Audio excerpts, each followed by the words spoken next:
당연히 그 기준으로만 하나보다 생각하는 게 제가 조금 우려스럽긴 해요. 그렇지만 그런 정도의 가치 있는 자리를 한단 말이에요. 그게 제가 갖고 있는 기준이란 말이에요. 반갑습니다. 빌딩과 기업을 모두 발전시키는 황 소장입니다. 제가 지난 영상에서 제 소개를 했고 이제 그런 사람인 걸 알고 영상을 들어주시면 좋을 것 같습니다. 오늘은 제가 건물 계약을 하나를 하고 왔어요. 그러니까 최근에 작년 하반기부터 지금까지 5개 계약을 했고 지금 불과 한 달 사이에 4개를 계약을 했어요. 그리고 그 5개 중에 2개는 임대가 맞춰져 있는 건물을 샀고 3개는 새로 지을 건물을 샀어요. 그러니까 요 5개 건물의 공통점은 뭐 당연히 뭐 A급 건물이다. 그리고 위치가 다 좋다. 방금 계약하고 온 게 5번째 계약이었어요. 근데 이거 계약한 게 좀 우여곡절이 좀 있었는데 맨 처음 안 거는 9개월 전에 알았어요. 이 건물을. 위치가 일단 좋았으니까 저희가 9개월 동안 끌고 왔다는 거죠. 조율하는 시간이 길었어요. 이걸 가지고 있는 분이 52년생 정도 되시거든요. 이분이 연세가 좀 있으시다 보니까 본인이 모든 결정을 하기에 두려운 거예요. 마침 또 딸이 변호사예요. 그 딸이 한국 변호사가 아니라 미국 변호사예요. 어떤 조건을 부동산을 통해서 전달했어. 그러면 이분이 판단해서 전달하고 이렇게 되는 거잖아요. 근데 어떤 생각을 전달했어요? 여기서 할머니한테 얘기했어요. 이분이 딸님한테 얘기했어요. 따님은 그걸 다시 알아봐요. 받아줘도 되는지 안 되는지. 그리고 법적으로 본인들이 혹시나 뭐가 있지 않을까 다 확인해요. 근데 미국이랑 우리나라 또 차이가 있잖아요. 미국 변호사의 눈으로 이제 이거를 파악을 하는 거예요. 이 따님한테 내용이 가면 오는 게 시간이 한참 걸려요. 딸만 있는 게 아니에요. 오늘은 아들이 왔어요.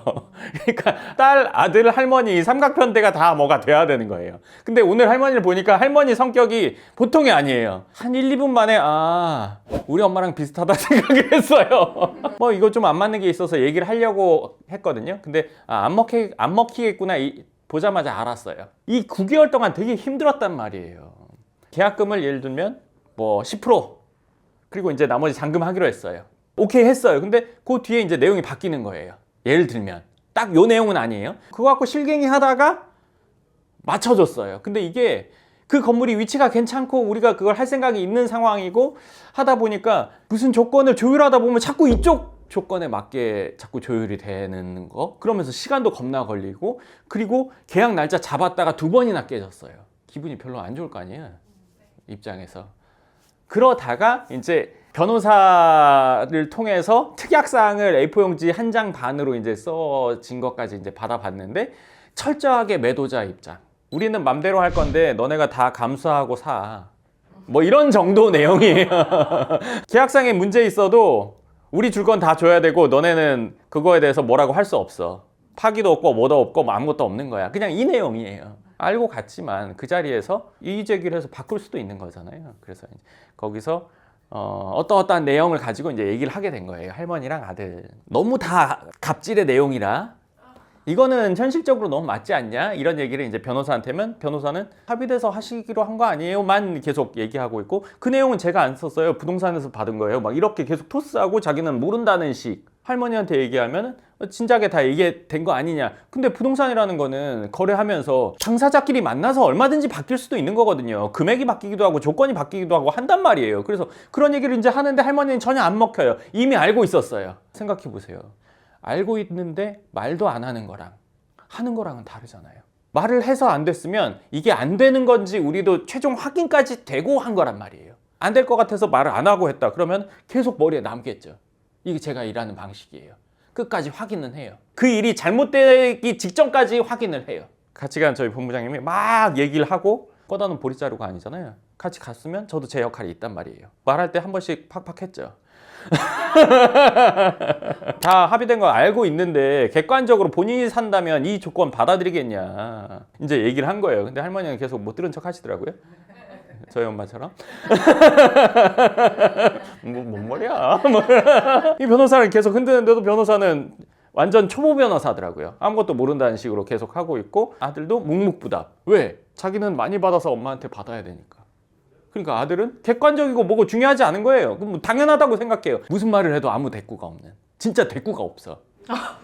앞에 면전에 대놓고 대꾸가 없어요? 그런 와중에 어떤 변호사가 또 들어오더니 아니 뭐 이거 다 합의된 거 도장 찍으러 오셨는데 왜 도장을 안 찍고 이렇게 막 이렇게 좀 고압적인 자세로 하는 거예요. 본부장님 아니 왜 들어오신 거예요? 그랬더니 인원 파악하러 들어왔다는 거예요. 내가 그걸 듣고 어이가 없는 거예요. 내가 무슨 인원 파악을 한다는 거예요. 지금 여기 와서 고압적인 자세로 먼저 다 얘기가 되는데 도장만 찍으면 되는 건데 이러시면 뭐 계약 오늘 안 되는 거죠. 이러면서 자기가 계약을 깨는 얘기를 하는 거야. 기가 막히게. 당사자도 가만히 있는데 흥정은 붙이고 싸움은 말리란 말인데 여기서 자기가 그런 얘기를 하더라고. 내가 기가 막혀가지고 지금 뭐 하는 거냐고 하면서 신경질을 확 내고 난 나갔어. 또 일어나서 방 타고 나가신 나갔어. 아무도 안 잡았어 이번엔. 아무도 안 잡았어. 내가 없으면 계약은 안 돼. 기분이 나쁘기도 했고 일단 우리 의지를 보여주는 것도 있었고 왜냐면은 여기서 중간자가 뭐 시건방지게 무슨 계약을 뭐 깨니만이 자기가 왜 얘기를 하는 거야. 그럼 내가 거기서 아니고요 이렇게는 난 못해. 그 계약을 안 하더라도 난 그렇게는 못해. 그래서 나가서 카페를 찾았는데 카페가 없더라고. 그래서 동네를 뱅뱅 돌았어.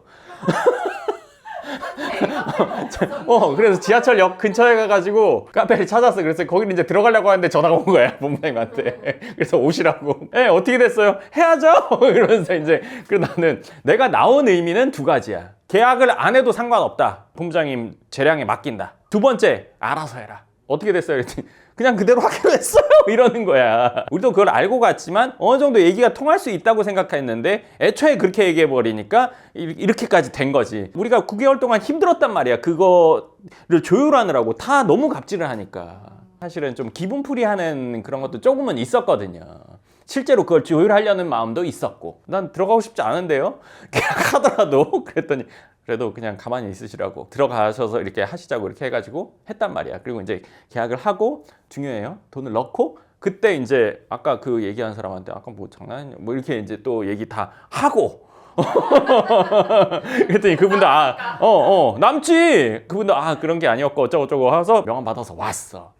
근데 이게 왜 또 그렇게 됐냐면 일단 첫 번째 확인 끝까지 했으니까 개운해. 두 번째 그렇게 된 이유가 뭐냐면 거기서 조율하고 있는데 다른 부동산에서 계속 전화가 왔었대. 내가 나가 있는 동안. 그리고 그 할머니가 안 한다고 주섬주섬 챙기기까지 했었대. 받아들여질 수 없는 조건인 거야. 완벽히 확인이 된 거야. 네. 그래서 그럼 합시다 했던 거래요. 그리고 지금 사무실에 앉은 거예요. 근데 그게 이제 잘 계약을 한 거라고 생각은 해. 왜냐하면 위치가 일단 좋고 아까 우리가 계약했던 5개 건물들이 다 아주 좋은데 임대가 차 있는 거 2개 나머지는 이제 건축을 할 건데 한 건물은 뭐 임대 수익이 뭐 아주 괜찮고 건물을 쓰고 있는 분이 그 건물을 짓고 사옥으로 쓰다가 본인이 사업에 투자가 필요해가지고 한 케이스 그 건물을 매각한 케이스고 그 건물 계약하고 나서 그 뒤부터 이거 싸게 잘못 팔았다고 막 그 뒤에 계속 말이 있어. 지금도 말이 있는 정도야. 두 번째, 세 번째 이런 것 뭐 네 번째, 다섯 번째 이것들 다 뭐 이거 못지않게 다 위치가 좋고 임대도 잘 돼 있고 향후에 가치 상승 이런 부분도 있지. 그래서 오늘 5번째를 하면서 의견 대립으로 안 됐으면 안 된 내용을 제가 얘기하고 있었을 거예요. 이 과정 속에서 저는 일단 속이 시원해요. 다 끝까지 확인됐고 받아들일 수 없는 조건이라는 것, 마지노선이라는 것까지 체크가 됐고 그리고 그 건물 위치 좋은 건 그전부터 알고 있었고 그러니까 9개월 협상을 했고 그리고 이제 요거는 저희 지금 대기하고 있는 회원분이 이미 알고 있었어요. 안 하면 좀 그럴 수 있었지만 제발 해주세요 이렇게 할 수는 없었어요. 왜냐하면 끝까지 확인이 안 된 상태에서 그냥 예 알겠습니다 이렇게 한다는 거는 말끔한 계약은 저는 아니라고 생각하거든요. 소장님 그 끝까지 그 확인했다는 게 그게 사실은 금액적인 거예요. 뻔하잖아요. 중개인이 예를 들면 우리의 요구사항을 저쪽에 똑바로 전달했는지 체크하시는 혹시 그런 건가요? 그게 이렇다고 보시면 돼요. 건물을 처음 사는 분들은 정말 건물을 산다고 생각한단 말이에요. 돈을 얼마짜리니까 돈을 주고 산다. 건물 거래를 좀 해보신 분들은 이거는 사는 게 아니라 협상의 과정이다라고 생각한단 말이에요. 저희는 협상의 과정이라고 당연히 생각하고 그 이상을 넘어서 어긋나는 조건이라도 얼마든지 받아들일 수 있다. 합당한 뭔가가 있다면 이 정도 이제 단계란 말이에요. 그리고 얼마든지 수고를 할 수 있다. 뭐 이런 정도란 말이에요. 근데 그게 빌딩 가격이나 거래 조건, 뭐 거래 조건에는 명도도 있고 그 외에 뭐 중도금 잔금도 있고 잔금하기 전에 뭐 철거해주는 경우도 있고 뭐 이게 아주 다양하단 말이에요. 근데 처음 사는 분들은 그걸 원래 다 해주는 거 아니야 생각하는 경우도 있고 아예 모르는 경우도 있단 말이에요. 우리가 3개 양보하고 7개 받으면 좋은 거고, 그쵸? 5개면 뭐 억울하진 않은 거고 뭐 이런 거잖아요. 금액 조정이랑 이런 것들을 9개월 동안 하면서 우리 내용이 거의 안 먹혔단 말이에요. 거기가 위치가 좋고 가격도 괜찮았어요. 솔직히 말하면 제3자가 들었으면 바로 살 수도 있는 금액이에요. 근데 저희는 거기서 가장 좋은 가격을 만들려고 하다 보니까 이런 일이 벌어지기도 한다고 생각하는데 저는 그래야 된다고 생각해요. 뭐 회원분 하는 건데 뭐 적당하기만 하면 되지, 이런 자세로 한다고 치면 이렇게까지 굳이 할 필요가 없죠. 제가 갈 필요도 없어요. 대리인 보내서 그냥 찍으면 돼요. 저는 그렇게 일하는 스타일은 아니거든요. 정말 저스트하게 돼야 된다고 생각을 해요. 근데 그분이 아까 말한 그런 구조, 본인이 한국에 있고 딸이 미국 변호사가, 아들도 미국에 있어요. 아들도 계약 때문에 이번에 온 거예요. 전달은 하지만 안 먹혀. 이런 사람들이 있어요. 특약사항 내용이 A4지 한 장 반이었어요. 내용이 많아요. 물론 이거보다 더 쓰는 경우도 있긴 해요. 근데 우리는 그 매도자를 만난 적이 없어요. 그 전에도 만나고 싶었거든요. 만나서 얘기하는 거랑 누굴 통해서 얘기하는 것도 완전 다르단 말이에요. 만나서 얘기가 잘 풀리는 경우들이 있으니까. 그래서 만나려고 했는데 안 만나줬어요. 여기서. 그걸 누가 코치했던지 아니면 그분이 원래 그런 분인지 그건 모르겠어요. 근데 하여간 그랬어요. 그러니까 우리는 일단은 이렇게 썼고 만나서 얘기해야겠다. 수정이 안 됐죠. 매도자분이 소장님 얼굴을 오늘 봤을 거 아니에요. 근데 이 영상 올라가고 나서 더 받을 수 있어? 그러면 계약 파기. 계약금을 이미 냈으니까 2배를 받으면 되겠지. 잔금 전이고, 그리고 다행히 그분이 나를 모르시더라고. 날 알아보면 좋을 수도 있고 안 좋을 수도 있다. 좋다는 거는 뭐 소장님이 하시는 거면 저희가 좀 이렇게 편의를 받으려도 되죠. 그 편의를 봐준다고 해서 그분들한테 손해가 가는 건 없었거든. 두 번째는 황 소장님이 산다고? 이거 그럼 더 받을 수도 있지 않을까? 안 팔아도 되지 않을까? 이렇게 생각할까 봐. 연세가 많으시고 아들분도 미국에 있고 그래서 그랬던 것 같아. 그래서 가면서 좀 그런 생각이 있었는데 그런 일은 없었어. 건물 산 후기 말씀해 주셨잖아요. 그때는 이제 내가 여러 물건들을 봤기 때문에 그냥 쿨하게 일어날 수 있었다 이렇게 얘기하셨었잖아요. 근데 이제 일어나긴 일어나셨지만 결국 계약을 하셨잖아요. 이번에는 왜 그렇게 하셨어요? 이전 계약할 때 일어나서 나와서 계약이 안 됐다고 해서 그게 그냥 끝난 건 아니에요. 그 뒤에 연결도 될 수 있단 말이에요. 그리고 제가 그때 얘기했을 때 제가 나가면 누가 따라 나온다고 했죠. 부동산에서 따라 나온다고 했잖아요. 그래서 이 계약을 이어보려고 할 테니까. 그러니까 오늘 제가 나왔을 때는 아무도 안 따라 나왔단 말이에요. 분위기가 그 정도였으니까. 그리고 저는 본부장님한테 전화가 올 줄은 알았어요. 되든 안 되든. 그리고 저는 안 돼도 상관없다 생각으로 나온 거예요, 사실은. 그리고 저는 판단을 본부장님한테 맡긴 거니까 그 순간에는. 예를 들어서 조건이 정 싫고 뭐 예를 들어 추가 조건이 만약에 생겼다? 그럼 전 나왔을 거예요. 안 해요. 나 필요 없어 그거. 했을 거예요. 그것만 건물인가 막 이렇게 했을 거예요. 제 기본 베이스는 그래요. 서로 윈윈하려고 하는 거잖아요. 근데 한 명이 예를 들어 손해를 보는 거라는 거는 계약이 될 수는 없죠. 그 손해라는 건 금전적인 것도 있고 감정적인 것도 있잖아요. 특약상 그 줄거리 요약해 주시면서 나는 마음대로 할 거야 약간 갑질하는 내용 많이 있다고 하셨잖아요. 근데 원래 소장님 성격 같았으면은 그냥 그거 보고 바로 나왔을 것 같은데.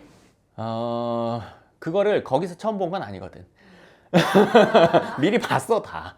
미리 봐서 큰 뭔가는 없었어. 근데 뭐 조금 부족한 게 잔금 전에 뭔가 우리한테 협조해주면 우리가 훨씬 더 수월하게 할 수 있는데 그것도 안 한다는 정도였어. 뭐 잘 사긴 잘 샀다고 생각해. 왜냐면 그 건물 바로 앞에 거래가 된 게 있는데 그거랑 이거랑 가격 차이가 좀 많이 나. 얼마가 나요? 2배? 2배? 지하철역에서 뭐 직선거리 몇 미터 아니면 몇 분 뭐 이렇게 말씀해 주실 수 있어요? 2분? 3분? 2분? 뛰면 30초? 모든 건물이 이렇게 될 수는 없을 거예요. 이걸 기준으로 딱 삼고 황 소장님 만나면 지하철역 코앞에 있는 거 하는 게 당연한 건가? 이렇게 생각할 수 있는데 건물마다 차이는 납니다. 하지만 그거에 못지않은 자리를 하려고 하겠죠. 제가. 그냥 솔직히 5개 중에 4개 정도는 다 비슷하잖아요. 다 그치. 지하철에서 근데 이거를 내가 뭐도 몇 분이 뭐도 몇 미터고 뭐도 몇 미터고 뭐도 몇 미터고 이렇게 다 얘기를 하면 당연히 그 기준으로만 하나보다 생각하는 게 제가 조금 우려스럽긴 해요. 그렇지만 그런 정도의 가치 있는 자리를 한단 말이에요. 그게 제가 갖고 있는 기준이란 말이에요. 그러니까 내 개는 완전히 뭐 지하철역 코앞이에요. 나와서 저기 있네? 강남에서. 그런 위치를 적정가로 나왔는데 그거를 더 내고를 할 수 있는 용기가 있는 사람. 네, 그게 쉽지 않습니다. 실제로 해보면. 근데 저희는 그렇게 진행을 하고 있죠. 계약하시는 자리에 잘 안 가시는데 오늘은 왜 가게 되신 거예요? 최근에 잘 안 가는 이유는 알아보고 혹시나 좋으면 좋지만 뭐 예를 들어서 반대 상황이 혹시나 있을까 봐. 그러니까 같이 갔다가도 차에 그냥 타고 있는 경우도 있단 말이죠. 이분 같은 경우에는 매수자를 꼭 봐야겠다 하는 분이었어요. 되게 깐깐한 분이었어요. 제가 아까 얘기했잖아요. 우리 엄마 같다고. 딱 보고 한 1, 2분 있었는데 아무것도 안 되겠구나 생각을 이미 했어요. 갑질하는 특약사항을 받아서 우리가 진행을 할 만큼 좋은 위치였냐. 맞아. 아까도 얘기했잖아. 예를 들면 우리는 아무리 힘든 조건이라도 받을 수 있다. 왜? 그거를 상쇄할 수 있는 장점이 있다면. 근데 그게 그런 상황이었던 거지. 내가 갖고 있는 기준 중에 움직이지 않는 거는 입지에 대한 기준은 움직이지 않지만 그 외에 다른 모든 여건들은 다 움직일 수 있거든. 이번이 그런 케이스였다고 보시면 좋을 것 같습니다. 근데 한두 달 사이에 이렇게 5개 건물 거래하신 거는 이제 부동산이 좀 괜찮아졌다? 이렇게 생각을 해도 될까요? 부동산 시장이 지금도 그냥 보합세라고 저는 생각하고요. 그리고 저희가 계약했던 것들, 방금 얘기한 것도 9개월 전부터 저희가 쭉 하고 있었던 거예요. 그때 조건 조율이 됐으면 그때 샀을 거예요. 괜찮은 걸 찾고 그게 괜찮은 조건이 되는 기간 때문에 시간이 걸렸던 거지 지금이 시기라서 한다고만 볼 수는 없어요. 지금도 조율하고 있는 것들이 여러 개가 있어요. 적어도 10개 넘게 저희가 조율하고 있거든요. 이게 어느 시점에 딱 결실이 맺어질지는 진행하면서 알게 되겠죠. 네. 하지만 지금이 시기라서 이렇게 보긴 좀 어렵다고 생각합니다. 입지가 괜찮고 조건만 맞으면 저희는 오늘이라도 해요. 저희 선상에는 A급이면서 위치가 A급이면서 조건이 조율할 만하다 하는 것들은 계속 추가되는 거예요. 그 중에서 뭔가 맞으면 진행, 맞으면 진행 이렇게 되죠. 네, 좋습니다. 그래서 오늘 방금 전 2시에 계약을 하고 왔는데 지금 5시에요. 그래서 이 얘기 한번 해드리면 좋을 것 같다 생각해서 얘기해드렸습니다. 좋습니다. 그럼 오늘 영상 여기까지 하고 또 다음 영상에서 뵙겠습니다. 감사합니다.